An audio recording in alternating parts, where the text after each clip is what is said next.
नमस्कार, मी पंजाब डग. आज आहे 17 जुलै 2026.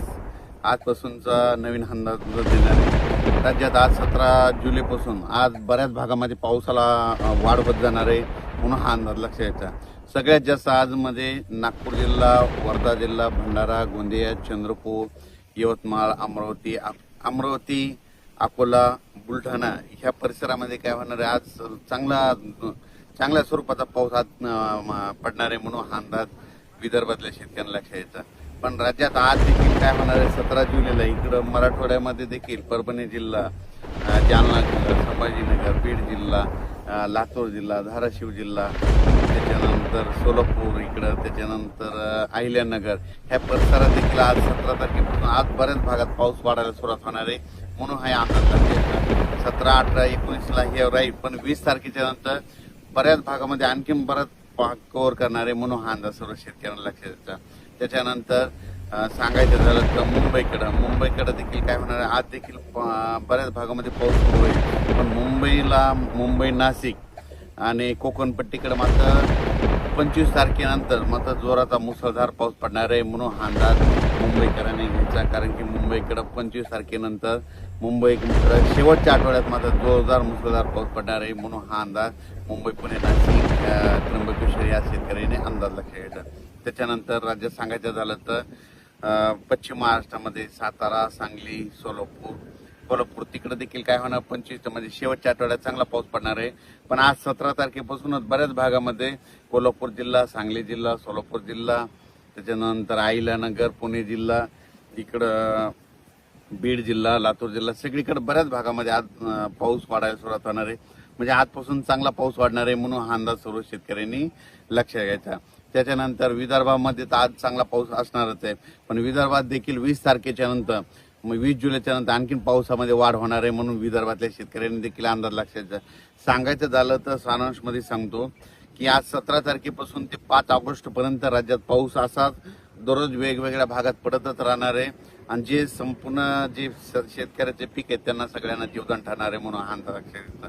त्याच्यानंतर आषाढी एकादशी 25 तारखेला आहे, तर पंढरपूरला मात्र दुपार 4च्या दरम्यान संध्याकाळी मात्र थोडाफार प्रमाणात पाऊस असणार आहे, म्हणून यात्रेकरूंनी हे देखील अंदाज लक्षात द्यायचा. कारण की 25 तारखेला तिथं पाऊस थोडाफार पडणार आहे, जास्त काय असा मोठा नाही, म्हणजे नुकसानकारक नाही, मुसळधार तसा काही नाही, उगाच थोडा पाऊस येणार आहे, म्हणून हा अंदाज यात्रेकरूंनी देखील घ्यायचा, म्हणून हे देखील लक्षात द्यायचं. त्याच्यानंतर यात्रा परतल्याच्या नंतर राज्यात मात्र 27-28च्या नंतर बऱ्याच भागामध्ये काही ठिकाणी जोराचा पाऊस पडणार आहे, म्हणून ही आज देखील त्या शेतकऱ्यांना अंदाज लक्षात घ्यायचा. त्याच्यानंतर इकडे जळगाव जिल्हा झाला, धुळे जिल्हा झाला, नंदुरबार जिल्ह्यात देखील काय होणार आहे, आज 17 पासून बऱ्याच भागामध्ये थोडाफार पाऊस वाढणार आहे. पण नंदुरबार जिल्ह्यात मात्र शेवटच्या आठवड्यात एक लो प्रेशर आहे, म्हणजे एक चक्रीवादळ आहे. चक्रीवादळ काय होणार आहे, इकडं 22-23च्या नंतर इकडे नागपूरकडून येते असल्यामुळं नागपूर, इकडं अमरावती, अकोला असं करत करत मध्य प्रदेशकडे जाणार आहे. मध्य प्रदेशकडून काय होणार आहे, इकडे इंदूरकडून इकडं लगेच इकडं जळगाव असं करत करत इकडं परत गुजरातकडे येणार आहे. गुजरातकडे येत असल्यामुळे नंदुरबारकडे येऊन तेच मुंबईकडे जाईल. त्याच्यामुळे काय होणार, नंदुरबार जिल्ह्यामध्ये शेवटच्या आठवड्यात मात्र चांगला पाऊस पडणार आहे. मग ते पाऊस मुंबईला देखील काय होणार आहे, 25, 26, 27च्या नंतर मुंबईकडे देखील, मुंबई इकडं बोईसर त्या परिसरामध्ये, इकडं त्र्यंबकेश्वर तिकडल्या पट्ट्यामध्ये, इगतपुरीकडं, संगमनेर, अकोला तिकडे देखील चांगला पाऊस पडणार आहे, म्हणून हा अंदाज लक्षात. म्हणजे सांगायचं झालं तर सध्या आता जशी 8 दिवस पावसानं उघड दिली होती तसं काही आता उघडीप नाही. फक्त राज्यात काय होणार आहे, आज 17ला एक भाग धरला तर उद्या 18ला दुसरा भाग धरणार, पुन्हा परत तिसरा भाग धरणार, असं करत सगळीकडे राज्यात पाऊस पडणार आहे. आणि सगळ्या शेतकऱ्याच्या राहिलेल्या सगळ्या ज्या पेरण्या होतील आणि सगळ्या पिकाला जीवदान ठरणार आहे, आणि कोणाचं पीक काही वाया जाणार नाही, म्हणून ही अंदाज सर्व शेतकऱ्यांना लक्षात घ्यायचा.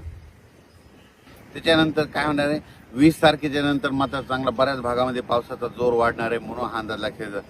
आज देखील तुम्हाला सांगू इच्छितो, नागपूरकडं म्हणजे नागपूर, भंडारा, वर्धा, गोंदिया, त्याच्यानंतर अमरावती, अकोला ह्या पट्ट्यामध्ये आज देखील चांगल्या प्रमाणात पाऊस पडणार आहे, म्हणून हा अंदाज लक्षात घ्यायचा.